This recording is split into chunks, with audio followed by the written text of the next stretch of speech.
तो अगर आप अपने घर के लिए टाइल लेने जा रहे हो तो आप बेवकूफ़ बन सकते हो, क्योंकि अगर आपको इन चीज़ों के बारे में पता नहीं होगा तो दुकानदार आपको बेवकूफ़ बना सकते हैं।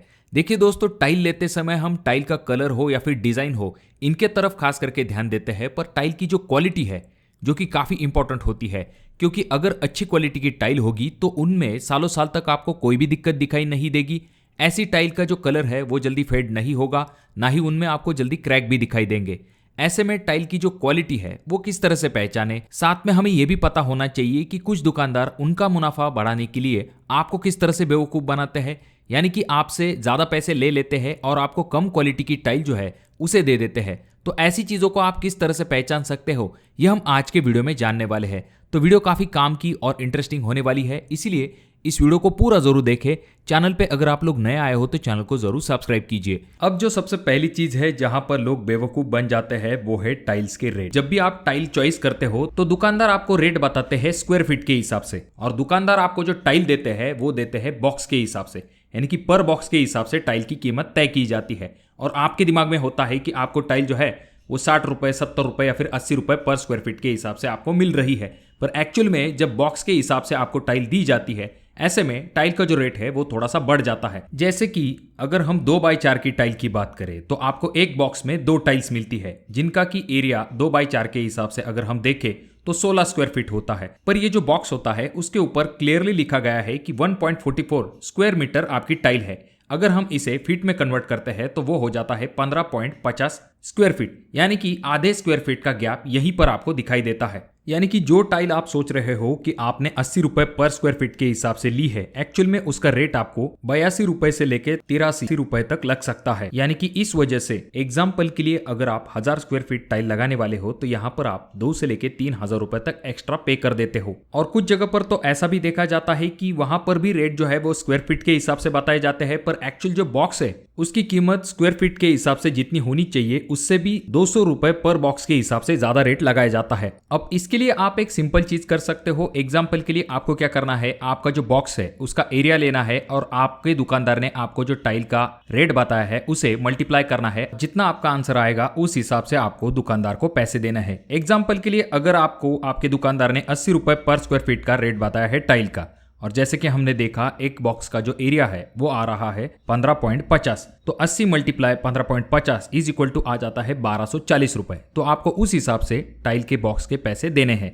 दोस्तों, जब भी हम टाइल लेने के लिए जाते हैं तो बेसिकली हम टाइल की डिजाइन देखते हैं, उसके बाद पूछते हैं कि टाइल के रेट्स क्या है, और दुकानदार आपको बताते हैं कि टाइल आपको बहुत ही कम रेट में मिल जाएगी। पर यहाँ पर आपको ये भी चीज ध्यान में रखनी पड़ती है कि जो टाइल होती है उसकी जो कीमत होती है वो बहुत सारे फैक्टर्स पे डिपेंड होती है। सबसे पहली चीज टाइल का ब्रांड, उसके बाद में टाइल की जो ग्रेड है उसके ऊपर भी टाइल की कीमत डिपेंड होती है। अब कुछ जगह पर टाइल की कीमत बहुत ही कम बताने के पीछे कारण भी यह होता है कि टाइल की जो ग्रेड है वो कम होती है। यानी कि टाइल की बेसिकली 4 ग्रेड होती है, जैसे कि first quality, second quality, third quality, यहाँ तक कि फोर्थ क्वालिटी। यानी कि जो फर्स्ट क्वालिटी की टाइल होती है उन्हें प्रीमियम कैटेगरी टाइल कहा जाता है, जिनकी कीमत ज्यादा होती है। अब उसी टाइल लॉट में से थोड़ा सा हल्का सा जो डिफेक्ट होता है वो टाइल जो है वो सेकंड कैटेगरी की टाइल होती है, जिनमें एकदम माइनर डिफेक्ट होता है। पर प्रीमियम कैटेगरी की टाइल के कंपैरिजन में उनका रेट जो है वो कम होता है।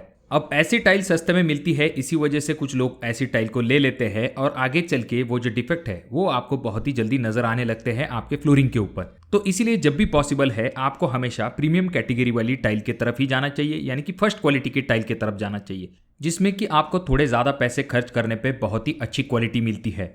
हालांकि हमने टाइल के ग्रेड के ऊपर एक सेपरेट वीडियो बना के रखी है, आई बटन में मैं उस वीडियो की लिंक दे दूंगा। आप उस वीडियो को इस वीडियो के बाद जाकर डिटेल देख सकते हो, जिससे कि आपको टाइल के ग्रेड के बारे में पूरा अंदाजा आ जाएगा कि किस तरह से आपको बॉक्स, स्टिकर, ऐसी चीजों से प्रीमियम कैटेगरी की टाइल को पहचानना है। इसी तरह से रेट के मामले में कुछ दुकानदार लोगों को बेवकूफ बनाते हैं। दरअसल उसमें होता यह है कि अब यहाँ पर नेक्स्ट पॉइंट आ जाता है जहां पर लोग ध्यान नहीं देते हैं और बेवकूफ बन जाते हैं, और वो चीज है टाइल का टाइप। जनरली जब भी आप मार्केट में टाइल लेने के लिए जाते हो तो आपको 2 टाइप की टाइल्स मिलती है। पहली जो कि है वेट्रीफाइड टाइल और दूसरी जो कि है सिरेमिक टाइल। अब इनमें से जो सिरेमिक टाइल है उन्हें बनाने के लिए क्ले का इस्तेमाल किया जाता है, वहीं पर वेट्रीफाइड टाइल को बनाने के लिए सिलिका और क्ले इन दोनों का इस्तेमाल किया जाता है, साथ में क्वार्ट्ज का भी इस्तेमाल किया जाता है। अब ये जो सिरेमिक टाइल है इनका वाटर एब्जॉर्प्शन फैक्टर 5 से लेकर 6% तक होता है, वहीं पर जो वेट्रीफाइड टाइल होती है उनका वाटर एब्जॉर्प्शन फैक्टर 1% से भी कम होता है, यानी कि वेट्रीफाइड टाइल अपने अंदर पानी को ज्यादा प्रमाण में नहीं खींचती है और ये जो वेट्रीफाइड टाइल होती है ज्यादा ड्यूरेबल भी होती है। अब यहाँ पर हम ज्यादा डिटेल में नहीं जाएंगे, पर जैसे कि आपको पता चल गया होगा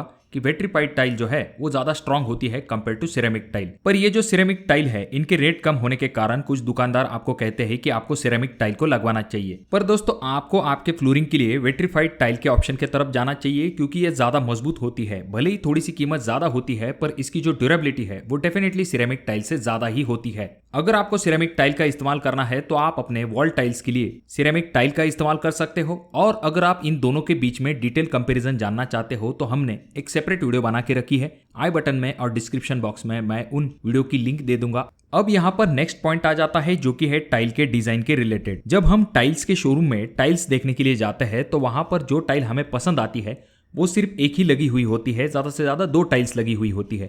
इसी वजह से आपको ये टाइल लगने के बाद इसका जो डिजाइन पैटर्न है वो किस तरह से दिखाई देगा इसका प्रॉपर आइडिया नहीं मिल पाता है। इसके लिए आपको क्या करना है, अगर आपकी टाइल फाइनल हो चुकी है तो आपको एक बार फर्श के ऊपर उन टाइल्स का पैटर्न किस तरह से दिखाई देगा इसके बारे में दुकानदार से आइडिया लेनी है। दुकानदार से कहिए कि 4 टाइल हमें जमीन पे लगा के दिखाइए कि ये पैटर्न किस तरह से दिखाई देगा, या फिर अगर आपके पास कोई फोटोग्राफ है तो उससे आपको आइडिया मिल सकती है। अब यहाँ पर आपको इस चीज के तरफ भी ध्यान देना है कि जो टाइल आप परचेस करने वाले हो वो सेम लॉट वाली होनी चाहिए। अब दुकानदार को कुछ लेना देना होता नहीं है, जिस किसी लॉट का माल है वो आपको सेम डिजाइन में भेज देता है, पर जब लॉट चेंज हो जाता है या फिर बैच नंबर चेंज हो जाता है तो डिजाइन जो होती है उसमें हल्का सा वेरिएशन आ सकता है, साथ में कलर में भी थोड़ा सा वेरिएशन दिखाई दे सकता है। ऐसे में जब आप अपने घर के अंदर इस टाइल को फिट कर लेते हो उसके बाद आपको ये डिफेक्ट दिखाई देना शुरू हो जाता है, और ऐसी चीजें आपके फ्लोरिंग का लुक पूरी तरह से खराब कर सकती है। इसीलिए एक ही लॉट की टाइल को परचेस करने की कोशिश कीजिए जिससे कि आपको सेम कलर और सेम डिजाइन पैटर्न मिल सके। अगली चीज जो कि आपको ध्यान में रखनी चाहिए वो ये कि अगर आप बड़ी साइज वाली टाइल लेने वाले हो तो खास करके आपको उसमें बेंड जरूर चेक कर लेना है, क्योंकि होता यह है कि जो बड़ी साइज वाली टाइल होती है उनमें आपको जल्दी बेंड दिखाई देता है, भले आप ब्रांडेड लो या फिर नॉन ब्रांडेड लो। और ऐसी बेंड टाइल की फिटिंग करना काफी डिफिकल्ट होता है, भले ही आप पेपर जॉइंट दो या फिर स्पेसर का इस्तेमाल करो, फिर भी ये जो बेंड टाइल होती है इनकी फिटिंग करना काफी डिफिकल्ट हो जाता है। अगर पॉसिबल है जहां आपके रूम का साइज बड़ा है वहां पर आप बड़ी टाइल्स का इस्तेमाल कर सकते हो, पर जो छोटी रूम्स है वहां पर आप जो है 2x2 की टाइल्स का भी इस्तेमाल कर सकते हो। हालांकि आजकल 2x2 की टाइल में आपको बहुत ही लिमिटेड डिजाइन मिलने लगे हैं। अब ये जो बड़ी टाइल्स होती है इनकी दिक्कत ये हो जाती है कि इनमें बहुत सारा वेस्टेज चले जाने के चांसेस बढ़ जाते हैं। अब अगली चीज जो कि आपको ध्यान में रखनी चाहिए वो ये कि आजकल बड़ी बड़ी टाइल जो है उन्हें अपने बाथरूम में लगाने का चलन आ चुका है। तो जब आप 2x4 जैसी टाइल अपने बाथरूम के अंदर लगाने वाले हो तो आपको यह जरूर ध्यान में रखना चाहिए कि आपको टाइल एडेसिव का इस्तेमाल करना चाहिए, यानी कि आपको टाइल का जो केमिकल है उसका इस्तेमाल करना चाहिए जिससे कि अच्छी बॉन्डिंग बन सके और आगे चल के टाइल जो है उसके उखड़ के गिरने के चांसेस कम हो जाए। और साथ में जब भी आप बाथरूम की टाइल्स लगाते हो तो यह जरूर ध्यान में रखिए कि आपका जो प्लास्टर होगा जहां पर आप टाइल लगाने वाले हैं वो थोड़ा सा रफ होना चाहिए, यानी कि साइड की भाषा में आपको प्लास्टर के ऊपर अच्छे से तार मार लेनी है जिससे कि अच्छी ग्रिप मिल सके। अब आजकल ज्यादा वेट्रीफाइड टाइल इस्तेमाल की जाती है, वो भी बड़ी साइज में, इसीलिए टाइल एडेसिव का ज्यादा से ज्यादा रिकमेंडेशन किया जाता है। अच्छे क्वालिटी का अगर टाइल एडेसिव है तो वो डेफिनेटली अच्छा साबित होता है आपके टाइलिंग वर्क के लिए। पर कुछ लोग अपना कमीशन बनता है, इसके लिए आपको किसी भी प्रकार का बेकार टाइल एडेसिव रेकमेंड करते हैं जिसका कोई फायदा नहीं होता है, बल्कि आपके ज्यादा पैसे चले जाते हैं। इसीलिए आपको ब्रांडेड और अच्छे क्वालिटी के ही टाइल एडेसिव को लेना चाहिए। तो जब भी आप अपने घर के लिए टाइल लेने वाले हो तो इन पॉइंट को कंसीडर करना ना भूलें। अगर वीडियो आपको अच्छी लगी हो तो जरूर इसे लाइक कर दीजिए। चैनल पे अगर आप लोग नए आए हो तो चैनल को जरूर सब्सक्राइब कीजिए। वीडियो बहुत ज़्यादा ही अच्छा लगा हो तो अपने दोस्तों के साथ शेयर कर दीजिए। और ये जो तीनों वीडियो है इनमें से कोई एक वीडियो आपके जरूर काम में आ सकता है।